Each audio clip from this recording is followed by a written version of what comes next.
आपके सपनों का आशियाना पनोरमा ई होम्स पूर्णिया। सारण शराब कांड के बाद शराब के अवैध कारोबार के खिलाफ अभियान। राजधानी से सटे इलाके में देसी शराब की 150 भट्टियां ध्वस्त, सैकड़ों लीटर शराब जब्त। शराब से मौत के बाद मुआवजे पर 2 मंत्रियों के विरोधाभासी बयान। मद्य निषेध मंत्री सुनील कुमार ने कहा, जहरीली शराब से मौत पर मुआवजे का कोई प्रावधान नहीं। संसदीय कार्य मंत्री विजय चौधरी ने कहा, शराबबंदी कानून में ही मुआवजे की व्यवस्था। शराब कांड के पीड़ितों के मुआवजे की मांग पर सदन के अंदर और बाहर आज भी भारी हंगामा। बीजेपी के साथ लेफ्ट और कांग्रेस ने की मुआवजे की मांग। बीजेपी ने शराब कांड की जांच के लिए न्यायिक जांच के गठन की डिमांड की। खाद के लिए किसानों की मशक्कत जारी। घंटों इंतजार के बाद भी नहीं मिल रही खाद। दुकानदार पर लगाया कालाबाजारी का आरोप। सासाराम में इनकम टैक्स ने मजदूर को थमाया 14 करोड़ के रिटर्न का नोटिस। घर के लोग परेशान। पैन कार्ड और आधार के गलत इस्तेमाल का शक।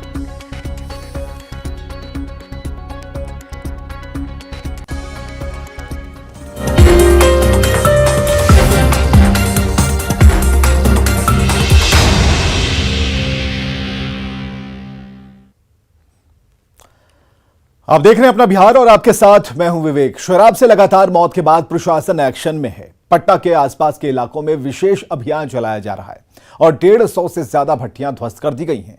ये भट्टियां मनेर और रूपसपुर इलाके में चल रही थी। विशेष अभियान के बाद शराब की भट्टियों को ध्वस्त कर दिया गया।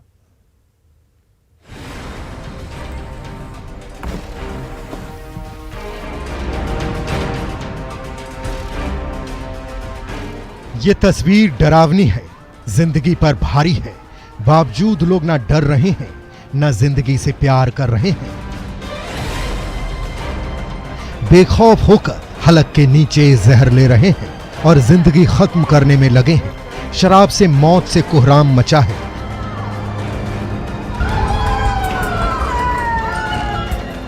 लेकिन कुछ लोग चंद पैसों के खातिर इस काले कारोबार को चला रहे हैं। पुलिस शराब के अड्डों पर दबिश दे रही है, लेकिन तस्कर अपनी हरकतों से बाज नहीं आ रहे हैं।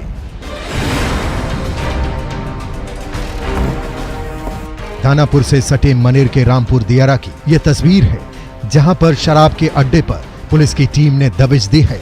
यहां से शराब बनाने के उपकरण भी मिले हैं, जिसे आग लगाकर नष्ट कर दिया गया। इस कार्रवाई में 6 से ज्यादा शराब माफिया को गिरफ्तार किया गया है। इस कार्रवाई में मोबाइल और बाइक भी जब्त किया गया।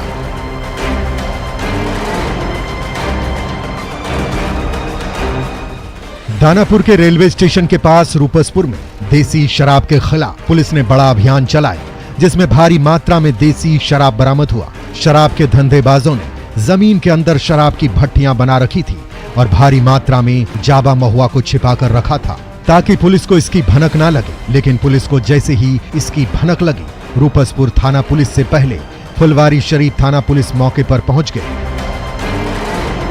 जिसको लेकर जब रूपसपुर थाने के एएसआई से सवाल किया गया तो जवाब देते नहीं बन रहा था।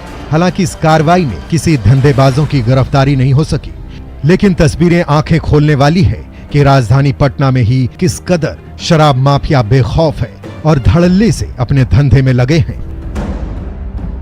आपने ध्वस्त किया है, क्या क्या ध्वस्त किया है? सिर्फ महुआ नजर आया, पूरा भट्टी वगैरह सब तो सिर्फ महुआ। सारा महुआ का बन डेक्ची में महुआ था। इसको तो गलते कहा जाएगा। ये इलीगल है ना, ये तो पूरी तरह से। हाँ, गलते न कहाएगा। नवादा में बड़े पैमाने पर देसी शराब का निर्माण हो रहा है। कादिरगंज के करगू बीघा गांव में जब छापेमारी करने पुलिस की टीम पहुंची तो ग्रामीणों ने घेर लिया और ग्रामीण खुद अपने हाथों शराब की भट्टियों को ध्वस्त करने पर अड़ गए, जिसके बाद देसी शराब की 3 भट्टियों को ध्वस्त किया गया। हम लोग प्रशासन के साथ और ग्रामीण के साथ जो दारू माफिया है उसको यहाँ से हम लोग हटाने की कोशिश किए हैं और टोटल के टोटल ड्राम हम लोग कबाड़ दिए हैं और टोटल नष्ट कर दिए हैं। मुजफ्फरपुर के गायघाट में लाखों रुपए की अवैध शराब जब्त की गई। यहाँ पर पिकअप वैन से भारी मात्रा में शराब जब्त की गई। साथ ही एक शराब तस्कर को भी गिरफ्तार किया गया। दानापुर से अमरजीत शर्मा, नवादा से अनिल विशाल के साथ मुजफ्फरपुर से प्रियंका सौरभ की रिपोर्ट। सरकार शराबबंदी कानून को और कड़ाई से लागू करने की दुहाई दे रही है, लेकिन सरकार जिन अधिकारियों के भरोसे है वे सरकार की उम्मीदों पर पानी फेरने में लगे हैं। मामला कहीं और का नहीं, राजधानी पटना का है, जहां मीडिया कर्मियों की पड़ताल में एक जगह देसी शराब की 150 भट्टी मिली, जिसे पुलिस और उत्पाद विभाग की टीम ने नष्ट किया। हालांकि आई वॉश के लिए एक कारोबारी को गिरफ्तार किया गया है। जायजा लिया संजय कुमार ने।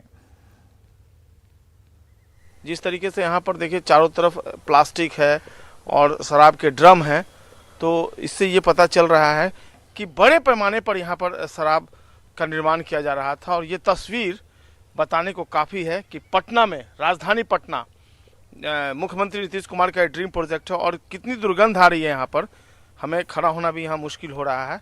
और यहाँ पर देखिए किस तरीके से भट्टियाँ जो हैं वो संचालित की जा रही थी। तस्वीर बताने को काफ़ी कि शराबबंदी कानून को वाकई में अगर लागू करना है तो इसके लिए स्ट्रॉन्ग एक्शन लेना होगा। केवल फाइलों में कुछ नहीं होगा, धरातल पर भी कुछ करना होगा। और अभी देखिए मद्य निषेध विभाग की टीम यहाँ पर ड्रोन उड़ा रही है ताकि और पता लगाया जा सके कि किस तरीके से, देखिए ये ड्रोन की तस्वीर अगर आप देख पा रहे हो कि किस तरीके से यहाँ पर अगल बगल के इलाके में, लेकिन ये इलाका इतना भी निर्जन नहीं है, सुनसान नहीं है, चूँकि अगल बगल में रिहायशी इलाका है, मुसहरी से सटा हुआ ये इलाका, अगल बगल में मकान भी है यहाँ पर। तो पता नहीं इसके पहले यहाँ पर कब छापेमारी हुई हो, लेकिन देखिए यहाँ पर एक तस्वीर इधर भी देख लीजिए। और ये इस बात को साबित करता है कि कितने बड़े पैमाने पर निर्माण देसी शराब का किया जा रहा था, चुल्हाई शराब। कितनी भट्टियाँ हैं यहाँ पर टोटल? करीब 150 जगह पे। 150 जगहों पे? यहाँ पे 150 जगह? हाँ। लगता नहीं कि बहुत ज़्यादा है ये? इसके पहले आप लोगों ने कब रेड कंडक्ट किया था यहाँ पे? इसके पहले सदर दानापुर की तरफ से रेड कंडक्ट किया जा चुका है यहाँ पे। कब किया गया? ये हम जानकारी नहीं दे पाएंगे, चूँकि हम वहाँ पे सदर से हम दानापुर के हैं जी, तो हम जान पा रहे, और विशेष जानकारी भी हम आपको नहीं दे पाएंगे क्योंकि हम ऑथराइज नहीं है इसके लिए आपको ज़्यादा जानकारी। अपना नाम बताएंगे? कागजी कार्रवाई चलती है और कैसे हकीकत में कार्रवाई चलती है ये आप खुद समझ लीजिए। संजय कुमार, न्यूज़ 18 पटना। और बेगूसराय में जहरीली शराब से 2 लोगों की मौत के बाद प्रशासन एक्शन मोड में है। पुलिस और उत्पाद विभाग की टीम लगातार कई इलाकों में छापेमारी कर रही है। पिछले एक हफ्ते में पुलिस ने 171 लोगों को पकड़ा है, जिसमें शराब बेचने और पीने दोनों के आरोपी शामिल हैं। छापेमारी के दौरान पुलिस को भारी विरोध का सामना करना पड़ रहा है। कार्रवाई के दौरान कई जगहों पर पुलिस की टीम पर हमले में जवानों के साथ ही गाड़ियों को भी नुकसान पहुंचा है। बावजूद इसके पुलिस का दावा है कि शराब के खिलाफ अभियान जारी रहेगा। 131 पीने वाले और 34 बेचने वाले पकड़े हैं। काफी को निशानदेही के आधार पर भी पकड़ा गया है। आगे भी हम लोग सघन अभियान चला रहे हैं, उसमें अलग अलग टीम गठित करके अलग अलग जगहों पे भेज रहे हैं। गुप्त सूचना के आधार पर रात में भी छापेमारी की जा रही है और जहां जिसकी बरामदगी हो रही है, गिरफ्तारी हो रही है। या पीने वाले एक साथ हैं तो उनके परिवार के द्वारा भी विरोध किया जाता है। गाड़ियों पर ढेला पत्थर फेंकना, शीशा तोड़ना या हम लोगों पर पथराव करना, इस तरह की परेशानियां हैं। उसके बावजूद भी सही ढंग से जो है काम किया जा रहा है। शराबकांड के बाद से मुआवजे को मुद्दा बनाकर विपक्ष लगातार सरकार पर हमलावर है। मुआवजा नहीं देने की बात पर अड़ी सरकार ने विपक्ष को हमलावर होने का एक और मौका दे दिया है। मुआवजे के मुद्दे पर सरकार के 2 मंत्री मीडिया से मुखातिब हुए और दोनों ने ऐसा बयान दिया जिससे मुआवजे की गुंजाइश विपक्ष को दिखाई पड़ने लगी है।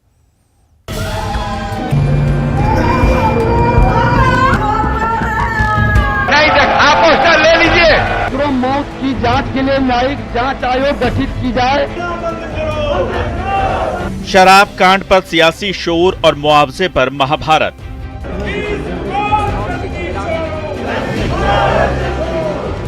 बिहार के पॉलिटिक्स में अभी सबसे हॉट टॉपिक है। विपक्ष मुआवजे की मांग को बुलंद तो कर ही रहा था, अब इस लड़ाई में दबे पांव सरकार की सहयोगी वाम दल और कांग्रेस भी कुलांचे भरने लगी है। विधानसभा में आम आदमी की आवाज का हवाला देकर लेफ्ट ने हल्ला बोल दिया है, तो कांग्रेस को भरोसा है कि सीएम मान जाएंगे। इनके बाल बच्चे की जिम्मेदारी स्टेट क्यों नहीं ले सकती है? स्टेट के पास बहुत आवासीय विद्यालय है, बहुत हॉस्टल है, स्टेट घोषणा कर सकती है उनके बाल बच्चों को अपने जिम्मेदारी में लेकर के उनको पढ़ाई लिखाई का इंतजाम करेंगे। उनकी जो विधवा, ऐसे विधवा पेंशन हम देते हैं, लेकिन जहरीली शराब को एक आपदा के रूप में देख करके हम उसको मुआवजा की बात कर सकते हैं। अब मुआवजा को लेकर कांग्रेस पार्टी बातचीत करेगी मुख्यमंत्री जी से और उसके बाद हम लोग उस पर फैसला कोई करवाएंगे। यही नीति पर मुख्यमंत्री नीतीश कुमार जी काम कर रहे हैं बोलते हैं भैया कोई हमदर्दी नहीं है। क्यों आपकी हमदर्दी नहीं है भाई? आपने जिसके मरने की कामना की वो तो मर गया, पर उनके आश्रितों का इसमें क्या दोष है भाई? 20 दिन की वो बच्ची है, उसका क्या कसूर है जिसने अपने पिता को खोया? 80 साल की उस बुजुर्ग महिला का क्या कसूर है जिसने अपने बेटे को खोया? आप आज से 4 साल पहले तक 2016-17 तक आप मुआवजा दे रहे थे, आज आप बोलते हैं कि भैया हम मुआवजा नहीं देंगे। खजूरबन्नी में जब 19 लोगों की मौत हुई तो अपने 14 परिवारों को 4-4 लाख दिया, तो अगर गोपालगंज में मिल सकता आपका एक्साइज एंड प्रोहिबिशन एक्ट 2016 के धारा 42 में ये प्रावधान, तब क्यों नहीं देंगे आप? मुआवजे पर महाभारत के बीच एक नया ट्विस्ट आ गया है। सरकार के 2 मंत्रियों ने मुआवजे के मुद्दे पर जो बयान दिया है वो अपने आप में चौंकाने वाला है। एक कहते हैं कि प्रावधान नहीं है, तो दूसरे मंत्री कहते हैं थोड़ी सी गुंजाइश है। और उस एक्ट के तहत कंपनसेशन का प्रावधान नहीं है कि किसी की अगर जहरीली शराब से मौत हो जाती है तो आपको कंपनसेशन मिलना चाहिए। आप इसको इस तरह से समझे कि आईपीसी के धाराओं में या अन्य जो एक्ट हैं, कहीं ऑफेंस होता है, अपराध होता है, तो जिसने अपराध किया है, अपराधी है, उसको किसी तरह का मुआवजा का प्रावधान नहीं है।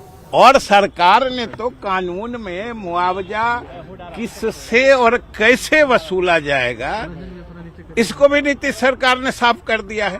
जो प्रोड्यूसर है, मतलब जिसने शराब बनाई है, और जो सेलर है, जो उसके विक्रेता है, इन दोनों के खिलाफ पब्लिक डिमांड जो होता है उसका रिकवरी करने का जो कानून है उसके तहत कार्रवाई की जाएगी। तो अभी तो हुआ है, दोनों की पहचान हुई, मामला दर्ज हुआ है, पहचान पक्की हो जाएगी, सरकार कार्रवाई करेगी। अब अंदाजा लगा लीजिए मुआवजे की असली कहानी क्या है। इस सियासी बयानबाजी के बीच हमने विधि विशेषज्ञ की राय जानी तो उन्होंने कहा कि मुआवजा तो मिलना ही चाहिए। जो इस तरह की घटना हुई है उसमें मुआवजा देने का आधार ऑलरेडी बन जाता है। एक ही घटना के लिए एक ही तरह की परिस्थितियों में 2 अलग अलग चीजें नहीं हो सकती। लॉ के सामने सब कोई सामान्य है और समान रूप से है, और वहां अगर खजूरबानी में मिली है 2016 में, तो यहाँ भी मुआवजा मिलनी चाहिए। मुआवजे पर बड़ा पेंच फंस गया है। शराब पीकर मरने वाला मर तो गया, लेकिन उसके परिवार वालों के नाम पर सिर्फ सियासी शोर होगा या फिर कुछ मदद उन्हें मिलेगी भी, ये बात भविष्य के गर्भ में है। पटना से शैलेंद्र और अमित के साथ दिल्ली से अमितेश की रिपोर्ट।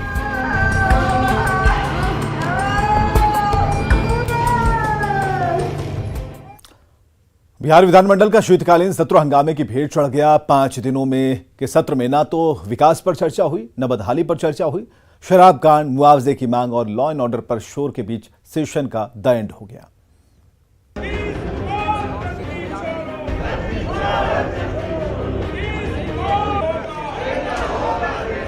सदन के भीतर शोर। माननीय अध्यक्ष महोदय, मेरा दूसरा सप्लीमेंट्री है। सदन के बाहर शोर और इस शोर में दब गया हर वो मुद्दा जिसकी बहस लोकतंत्र के इस मंदिर में होनी थी। पहले लॉ एंड ऑर्डर का मुद्दा विपक्ष ने ताना, फिर शराब से हुई मौत पर सियासत गर्मा गई। न विकास की बात हुई, न बदहाली का मुद्दा उठा, बस सदन में शराब पर शोर होता रहा और शीतकालीन सत्र चढ़ गया हंगामे की भेंट।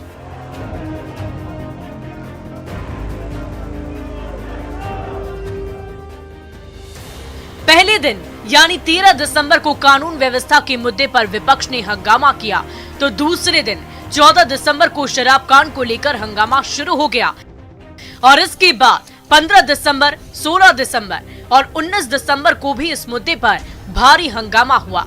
विपक्ष मुआवजे और दोषियों पर कार्रवाई की मांग पर अड़ा रहा, तो सरकार आश्वासन जैसे शब्द को अपनाकर काम चलाती दिखी।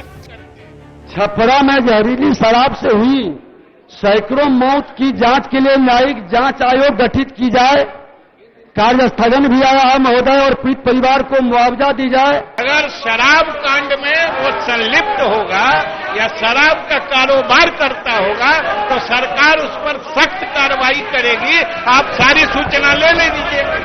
भरोसे का ये बयान कोई नया नहीं है, इस बार भी इसी को दोहराया गया है। शोर तो नहीं थमा, लेकिन सदन का सत्र जरूर खत्म हो गया। पटना से रवि एस नारायण, अमित कुमार के साथ शैलेंद्र कुमार के साथ ब्यूरो रिपोर्ट। बिहार के उप मुख्यमंत्री तेजस्वी यादव ने जहरीली शराब के विषय में कहा कि सिर्फ जहरीली शराब ही बिहार का मुद्दा नहीं है, यहाँ पढ़ाई, कमाई, रोजगार का भी मुद्दा है। जहरीली शराब पर मचे हंगामे के बीच तेजस्वी यादव ने बीजेपी पर तीखा हमला किया। आप एक बात समझ लीजिए कि जो भी बात बिहार की जनता के सवाल, पढ़ाई, दवाई, कमाई, सिंचाई, ये मुद्दा नहीं है। और ये भाजपा के लोग जो आंकड़ा कितने लोग मरे हैं बीजेपी शासित राज्यों में, वहां क्या कर रहे हैं ये लोग, क्या कार्रवाई कर रहे हैं, तो उसके लिए तो कोई जवाब है नहीं। नित्यानंद राय जी ने पार्लियामेंट में क्या जवाब दिया था, तो आंकड़े तो स्पष्ट है कि बीजेपी शासित राज्यों में ज्यादा मौतें हुई हैं, तो वहां तो लोग खामोश है। तो ये क्या मतलब है? और ये लोग आज जगह हैं क्या? 4 महीना पहले कहाँ थे भाई? आप पूछे हैं? आप, हमको तो खुश होता कि आप जरा पूछते भाजपाइयों से कि 4 महीने पहले कहाँ थे, कहाँ बैठे, कितना साल तक गद्दी पे बैठे, और इस शपथ ये लोग लिया था कि नहीं लिया था? अरे भाई, अगर शराबबंदी खत्म करना है तो खुल के बोलो ना, खुल के कहिए कि हम शराबबंदी जो कानून है उसको हटाया जाए, खुल के बोले। तो खुल के बोलना तो चाहिए, तो भाग क्यों रही है? आपके बीमार पड़ने की स्थिति में आपको अस्पताल पहुंचाने या फिर रेफर की स्थिति में दूसरे अस्पताल में पहुंचाने के लिए कटिहार में 36 एम्बुलेंस सेवा में है, जिसमें एक ड्राइवर के साथ एक टेक्नीशियन को भी तैनात किया गया है, जो गंभीर रूप से बीमार मरीजों के लिए सिस्टम को ऑपरेट करेगा। लेकिन इसे लेकर न्यूज़ 18 एक बड़ा खुलासा करने जा रहा है और इस खुलासे को आप जरूर देखिए। स्वास्थ्य विभाग का नया कारनामा, एम्बुलेंस के नाम पर धोखा, अनाड़ी टेक्नीशियन से उम्मीद बेमानी।